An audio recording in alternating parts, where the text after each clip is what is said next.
मैं आपको बताना क्या चाहता हूँ, यदि हम अपनी आत्मा को कठोर करते यानी अभिमानी होते, यानी हमारा मन फूल जाता है, तो निश्चय हमारा जो राज है वो खत्म हो जाता है, हमारी प्रतिष्ठा नष्ट हो जाती है। परमेश्वर ने जो हमें पोस्ट दिया है, परमेश्वर ने जहाँ पर हमें रखा है, परमेश्वर वहाँ से हमें हटा देता है मेरे प्रिय भाई बहनों। और हमारा भी हालत नबूकदनेस्सर जैसा ही हो जाता है, यानी हम जानवर जैसा मन वाले हो जाते हैं। और हम लोग क्या करते, कैसे जीते, हमें पता नहीं। हम प्रभु में तो होते हैं, लेकिन हम लोग जैसे परमेश्वर के लोग होना चाहिए, परमेश्वर की आत्मा में लोग कितने अच्छे होते हैं, हम लोग वैसे नहीं होते। लेकिन हम लोग बहुत ही अजीब तरीके से चलते हैं, क्योंकि हम में परमेश्वर की आत्मा नहीं रहती और हमारा मन परमेश्वर की आत्मा के चलाई नहीं चलती है, लेकिन हम जानवर जैसे हो जाते जैसे नबूकदनेस्सर हो गया।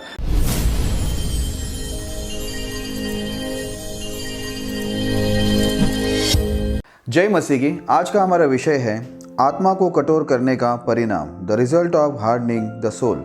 आइए हम लोग इस विषय के लिए प्रार्थना करें ताकि पवित्र आत्मा हमारी मदद करे। खुदावंद यीशु मसीह, हम धन्यवाद देते इस विषय के लिए। इस विषय को आशीष करें, आपके दास को अच्छे एक्सप्लेन करने में मदद सहायता करें। सुनने वाले सभी भाई बहनों को इन वचनों के द्वारा आप आशीष करें। लॉर्ड आप करेंगे, धन्यवाद देते हैं। प्रार्थना प्रभु यीशु के नाम में करते हैं, आमीन। मेरे प्रिय भाई बहनों, इससे पहले कि मैं संदेश में जाऊँ, आपसे विनती करना चाहूँगा, आप हमारे बैतल प्रार्थना भवन इस चैनल को सब्सक्राइब करें ताकि हमारे सारी वीडियोस आप तक पहुँच सके और आपकी आत्मिक उन्नति होती रहे। आप हमारे वीडियोस को लाइक करें, शेयर करें, ताकि परमेश्वर का राज बढ़े और शैतान का राज नष्ट हो। यदि आपके कोई सवाल है तो आप कमेंट कीजिए, हम आपके सारे सवालों का जवाब आपको ज़रूर देंगे। मेरे प्रिय भाई बहनों, जैसे कि आप लोग जानते हैं, आज का हमारा विषय है आत्मा को कठोर करने का परिणाम। आज हम लोग इस विषय को बाइबल से देखेंगे और सीखेंगे कि इस विषय में बाइबल हमें क्या बताती है और क्या सिखाती है। तो आइए हम लोग एक वचन को पढ़ेंगे, फिर हम लोग आगे बढ़ेंगे। डैनियल की पुस्तक 5वां अध्याय 20 वचन। परंतु जब उसका मन फूल उठा और उसकी आत्मा कठोर हो गई, यहाँ तक कि वह अभिमान करने लगा, तब वह अपने राज सिंहासन पर से उतारा गया और उसकी प्रतिष्ठा भंग की गई। मेरे प्रिय भाई बहनों, जैसे कि आप सभी लोग इस बातों को जानते हैं, ये वचन नबूकदनेस्सर राजा के बारे में लिखा है, जो उस समय का सबसे शक्तिशाली राजा था। और परमेश्वर ने इसके राज्य को इतना ताकतवर बनाया था, ये जिसे चाहे मार सकता था, जिसे चाहे जीवन दे सकता था, ये जो कुछ चाहे वो कर सकता था। इतना वो शक्तिशाली हो गया था और परमेश्वर की ओर से ही वो शक्तिशाली हुआ था। लेकिन ऐसा हुआ, उसके जीवन के अंदर बहुत सारे गलत काम थे, अधर्मिकता था, वो बहुत लोग के ऊपर अत्याचार भी करने शुरू हो गया था।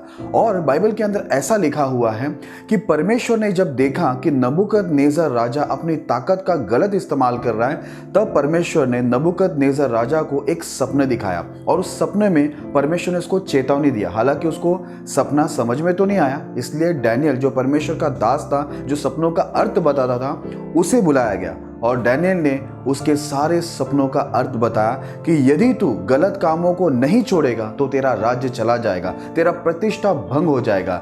यदि तू नम्र बन जाए और जितने भी दीन लोग हैं उस पर तू दया करे तो तेरा राज बना रहेगा, नहीं तो तेरा राज चला जाएगा।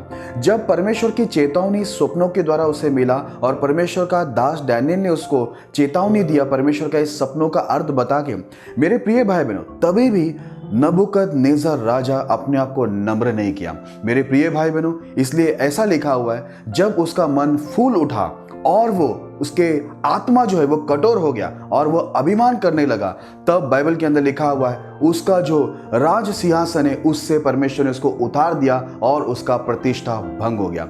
मेरे प्रिय भाई बहनों, परमेश्वर कभी भी किसी का नुकसान करने से पहले, किसी के ऊपर अपना हाथ बढ़ाने से पहले परमेश्वर उसको चेतावनी जरूर देता है। इसलिए परमेश्वर ने उसी को सपने दिखाया और वो सपना का अर्थ बताने के लिए परमेश्वर ने अपने दास डैनियल का इस्तेमाल भी किया, लेकिन उसने परमेश्वर की चेतावनी को हल्के में लिया। अगर आप अगला वचन को पढ़ते, यदि 21वां वचन, ये 5 अध्याय 21 वचन को यदि आप पढ़ते तो वहां पर ऐसा लिखा हुआ है, वो मनुष्य में से निकाला गया और उसका जो मन है वो जानवर जैसा हो गया और वो गधों के बीच में रहने लगा और जैसा एक बैल घास को चरता है वैसा वो चरने लगा। मेरे प्रिय भाई बहनों, उसके ऊपर ओस गिरते थे और बाइबल के अंदर लिखा हुआ है, जब तक कि वो जान नहीं लिया मनुष्य में केवल परमेश्वर ही प्रभुता करता है, तब तक उसका यही हालत था। मेरे प्रिय भाई बहनों, परमेश्वर ने उसे क्यों दंड दिया और दंड के अंदर क्यों रखा? पहला उसको चेतावनी दिया, वो उसने सुना नहीं, इसलिए परमेश्वर ने उसको राजपद से हटा दिया। उसकी जितनी प्रतिष्ठा थी उसको भी परमेश्वर ने नष्ट किया और उसको दंड में डाला। बोला जब तक वो जान न ले कि केवल परमेश्वर ही मनुष्य पर प्रभुता करता और कोई नहीं, तब तक बोलता है वो उसी कंडीशन में था। लेकिन जब वो परमेश्वर के सामने नम्र दिन हो गया, परमेश्वर ने इसे वापस से राजगद्दी पे बिठाया और वापस से प्रतिष्ठा दिया। तो मैं आपको बताना क्या चाहता हूँ, यदि हम अपनी आत्मा को कठोर करते यानी अभिमानी होते, यानी हमारा मन फूल जाता है, तो निश्चय हमारा जो राज है वो खत्म हो जाता है, हमारी प्रतिष्ठा नष्ट हो जाती है। परमेश्वर ने जो हमें पोष दिया है, परमेश्वर ने जहाँ पर हमें रखा है, परमेश्वर वहाँ से हमें हटा देता है मेरे प्रिय भाई बहनों। और हमारा भी हालत नबूकदनेस्सर जैसा ही हो जाता है, यानी हम जानवर जैसा मन वाले हो जाते हैं। और हम लोग क्या करते, कैसे जीते, हमें पता नहीं। हम प्रभु में तो होते हैं, लेकिन हम लोग जैसे परमेश्वर के लोग होना चाहिए, परमेश्वर की आत्मा में लोग कितने अच्छे होते हैं, हम लोग वैसे नहीं होते। लेकिन हम लोग बहुत ही अजीब तरीके से चलते हैं, क्योंकि हम में परमेश्वर की आत्मा नहीं रहती और हमारा मन परमेश्वर की आत्मा के चलाई नहीं चलती है। लेकिन हम जानवर जैसे हो जाते, जैसे नबूकदनेस्सर हो गया मेरे प्रिय भाई बहनों। इसलिए मैं आपको बताना चाहूंगा, जैसे चेतावनी नबूकदनेस्सर को मिला था और उसने नहीं माना, वैसा आप मत करना। क्योंकि यदि आप भी अपने मन को कठोर करते हो, अपनी आत्मा को कठोर करते हो और अभिमान करते हो, आपका मन फूल जाता है परमेश्वर के वचन के विरुद्ध, तो आपका भी यही हालत होगा जैसे नबूकदनेस्सर का हो गया। यदि आप ये जानते हैं कि शैतान भी क्यों स्वर्ग से नीचे गिराया गया, नहीं जानते, तो मैं आपको बताना चाहूंगा कि उसका भी मन फूल गया था, उसकी आत्मा कठोर हो गई थी, इसलिए वो स्वर्गदूत से शैतान बन गया। हम लोग देखते हैं कैन ने भी अपने भाई हैबिल को मार दिया, क्योंकि उसका मन कठोर हो गया था, परमेश्वर के द्वारा वो भी शापित हो गया। जितने लोग बाइबल के अंदर हम लोग देखते, जितने लोगों की आत्मा कठोर हो जाती थी, परमेश्वर उनको दंड देते थे। जैसे हम लोग देखते इजराइल का पहला राजा शाऊल, जब उसका भी मन कठोर हो गया परमेश्वर के विरुद्ध में, तो वो भी अपनी मौत, वो अपने आप को आत्महत्या करके अपनी तलवार पर कूद कर वो मर गया। उसकी हालत बहुत खराब थी, शैतान उस पर चला गया, शैतान की आत्मा उसमें बैठ गई, पवित्र आत्मा उसके ऊपर से हट गया। हाँ, वापस हम लोग देखते आगे कि वो कैसे अपने आप को कठोर रखकर वो परमेश्वर के अभिषेक दाऊद राजा के विरुद्ध में हमेशा उसको मारने की कोशिश किया। फाइनली क्या हुआ, वहां पर परमेश्वर ने दाऊद को तो सपोर्ट किया, लेकिन शाऊल राजा मर गया। क्यों? उसकी प्रतिष्ठा चली गई। क्यों उसका राज्य चला गया? क्योंकि उसका आत्मा कठोर हो गया, उसका मन फूल गया, वो अभिमानी हुआ। और बाइबल के अंदर जितने भी राजा हो या प्रजा के लोग, जितने भी लोगों ने अपने आत्मा को कठोर किया या अभिमान किया या उनका मन फूल उठा, परमेश्वर ने उनका राज्य छीन लिया, उनकी प्रतिष्ठा को नष्ट किया। इसलिए मेरे प्रिय भाई बहनों, यदि आप परमेश्वर के दास हो, दासी हो या विश्वासी भाई बहनों, मैं आप सभी को कहना चाहता हूं कि यदि आप परमेश्वर के अंदर हैं, तो परमेश्वर के वचन के आगे हमेशा नम्र और दीन रहना। कभी भी आप अपने मन को फुलाना मत, आत्मा को परमेश्वर के वचन के विरुद्ध में कभी कठोर मत करना। क्योंकि जैसे ही आपका आत्मा परमेश्वर के वचन को मानने से इनकार करेगा और आप कठोर हो जाओगे आपकी आत्मा में, तो आपको बता दूं, जैसे नबूकदनेस्सर के साथ हुआ, जैसे स्वर्गदूत जो आज शैतान कहलाता उसके साथ हुआ, जैसे कैन के साथ हुआ, इजराइल का पहला राजा शाऊल के साथ हुआ, और भी बहुत सारे लोग हैं बाइबल के अंदर, उनके साथ भी यही हालत हुआ। जब उनका मन कठोर हो गया, परमेश्वर ने उनको राज सिंहासन से उतार दिया, मनुष्य के बीच में से हटा दिया, उनकी प्रतिष्ठा भंग की। यदि आप भी अंतिम तक परमेश्वर के साथ बने रहना चाहते, प्रभु के अनुग्रह में, प्रभु की आशीष में, और जो स्थान में प्रभु ने आपको रखा है वहां पर आप बने रहना चाहते, तो अपनी आत्मा को परमेश्वर के वचन के विरुद्ध में कभी भी कठोर मत करना। हमेशा अपने आप को दीन और नम्र रखना और दूसरों पर दया करना, ताकि परमेश्वर आप पर दया करे। आइए हम लोग एक वचन को पढ़ते हैं, फिर हम लोग आगे बढ़ेंगे। नीति वचन 18 अध्याय 12 वचन। नाश होने से पहले मनुष्य के मन में घमंड और महिमा पाने से पहले नम्रता होती है। मेरे प्रिय भाई बहनों, इस वचन के अंदर लिखा हुआ है, नाश होने से पहले मन में घमंड आती है और महिमा पाने से पहले मन के अंदर नम्रता आती है। जितने लोग के मन में घमंड आ जाते हैं, उसके जीवन के अंदर नाश आते हैं, लेकिन जिनके मन नम्र होते हैं, उनके जीवन के अंदर परमेश्वर की महिमा आती है। इसलिए मेरे प्रिय भाई बहनों, जैसे आज हम लोगों ने नबूकदनेस्सर राजा के बारे में देखा, कैसे उसकी प्रतिष्ठा भंग हो गई और वो राज सिंहासन से उतारा गया, क्योंकि उसका मन घमंडी हो गया था और उसकी आत्मा कठोर हो गई थी। मेरे प्रिय भाई बहनों, शैतान से लेकर जितने भी लोगों का आत्मा कठोर हो गया, उनकी प्रतिष्ठा भंग की प्रतीक है। इसलिए मैं आपको बताना चाहता हूँ, यदि आप नम्र बनते हैं और दीन होकर लोगों के साथ प्रेम भाव से लोगों के ऊपर दया करके और एक अच्छे से परमेश्वर के वचन के अनुसार लोगों के साथ आप व्यवहार करते हो, तो परमेश्वर आपका राज्य बना के रखेगा। आप जिस पोस्ट पर है, जिस ओहदे पर है, परमेश्वर वो आपसे नहीं छीनेगा,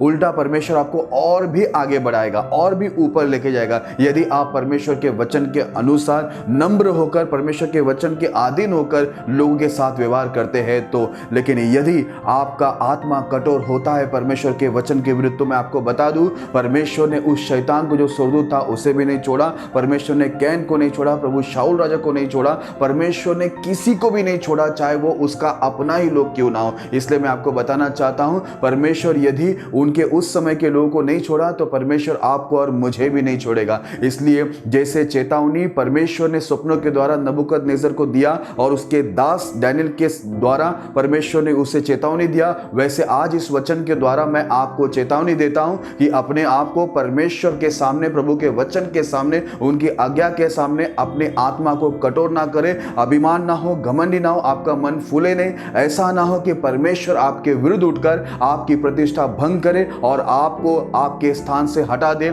और मनुष्य के बीच में से हटाकर जानवरों के बीच में डाल दे। क्योंकि मनुष्य बोलेंगे तो कौन? परमेश्वर के लोग। जानवर बोलेंगे तो संसारिक लोग। आपको ऐसा ना हो कि जो कुछ प्रभु ने दिया है आपसे वापस ले ले। इसलिए मेरे प्रिय भाई बहनों, आज से आप परमेश्वर के वचन के पूरे अधीन होकर नम्र भाव से लोगों के साथ रहना और जैसा परमेश्वर चाहता है वैसे ही जीवन जीना, लोगों पर दया करना ताकि आप पर दया हो, लोगों से प्रेम करना ताकि परमेश्वर आपसे प्रेम करे और लोगों को आगे बढ़ाना ताकि परमेश्वर आपको आगे बढ़ाए। ऐसा कोई काम मत करना जो परमेश्वर के वचन के विरुद्ध में है और परमेश्वर को दुख होने जैसा कोई काम मत करना, ताकि आप हमेशा आपकी गवाही शुरुआत से अंत तक, जब तक आप पृथ्वी पे है उस समय तक आपकी गवाही अच्छी रहे, लोग आपको देखकर परमेश्वर की महिमा करें और आप लोगों के लिए ठोकर का कारण नहीं लेकिन लोगों के लिए आप उद्धार का कारण हो और परमेश्वर की आप निंदा का नहीं लेकिन महिमा का कारण बने रहे। आखिर में मैं आपसे यही कहना चाहूंगा कि आप इस बातों को जान लें कि मनुष्य में केवल परमेश्वर ही प्रभुता करता है, ऐसे वचन के अंदर लिखा है। एक मनुष्य के ऊपर जाकर प्रभुता करने ना जाए, क्योंकि प्रभु यीशु मसीह ने कहा तुम आपस में भाई भाई हो और बहन बहन हो। इसके लिए हम लोग को जानना जरूरी है कि परमेश्वर ने किसी को किसी से बढ़कर नहीं बनाया। बड़ा केवल परमेश्वर है, राजा केवल परमेश्वर है, इसलिए वही मनुष्य के ऊपर प्रभुता करेगा। हम जाकर किसी के ऊपर प्रभुता करें या अत्याचार करें या उनसे हम अपने आप को बड़ा सोचे, इस प्रकार यदि हम व्यवहार करेंगे तो परमेश्वर हमें राज सिंहासन से उतार देगा, जो स्थान हमें दिया है वहां से हटा देगा और हमारी प्रतिष्ठा को भंग करेगा। इसलिए मेरे प्रिय भाई बहनों, जैसे परमेश्वर इस पृथ्वी पर मनुष्य बनकर नम्र भाव से लोगों के साथ रहा, लोगों पर दया किया, वैसे आप भी करना ताकि आपको परमेश्वर हमेशा बना के रखे। मेरे प्रिय भाई बहनों, मैं विश्वास करता हूं इस वचन के द्वारा आप सारी बातों को समझ गए होंगे, आत्मा कठोर होने से क्या उसका परिणाम होता है करके। परमेश्वर इस संदेश के द्वारा आपको आशीष करे। आइए मैं आप सभी लोगों के लिए प्रार्थना करता हूं। खुदावंद यीशु मसीह, धन्यवाद देते इस वचन के लिए, इस विषय के लिए जो आपने हमें दिए। प्रभु हम प्रार्थना करते महान ईश्वर, इस वचन के द्वारा आप हमें आशीष देना और हमारा आत्मा कभी कठोर ना हो प्रभु, लेकिन हमेशा हम आपके वचन के आगे नम्र रहे, दीन रहे और परमेश्वर लोगों के साथ हम अच्छे से व्यवहार करें, वचन के अनुसार लोगों पर दया करें, लोगों से प्रेम करें, ताकि आपका प्रेम और आपकी दया हम पर बने रहे। से विनती करते लॉर्ड, आप हमें नम्र और दीन बनाएंगे, धन्यवाद देते। हमारे आत्मा को आप कठोर होने नहीं देंगे, धन्यवाद देते। हमें आत्मा को कठोर करने वाली हमारी सभी दुष्ट आत्मा को यीशु के नाम में हमारे जीवन से और सबके जीवन से आप दूर करना प्रभु। आपके दास दासी विश्वासी भाई बहन सभी को ब्लेस करने के लिए विनती करते। यदि कोई बीमार अपाहिज इस वक्त मैं उनके लिए प्रार्थना करता हूं, यीशु के नाम में उन्हें चंगा करना। यदि कोई शैतान जादू से पीड़ित है, यीशु के नाम से उन्हें मुक्ति करना। यदि कोई अशांति में उन्हें शांति देना। यदि कोई गरीब है, कर्जे में, उन्हें यीशु के नाम से मुक्ति देना। सबके ऊपर आपकी करुणा दया हमेशा बनाए रखना प्रभु। आप करेंगे, धन्यवाद देते। प्रार्थना प्रभु यीशु के नाम में करते हैं, आमीन। परमेश्वर इस संदेश के द्वारा और हमारी प्रार्थना के द्वारा आपके जीवन के अंदर बहुतायत से आशीष करे।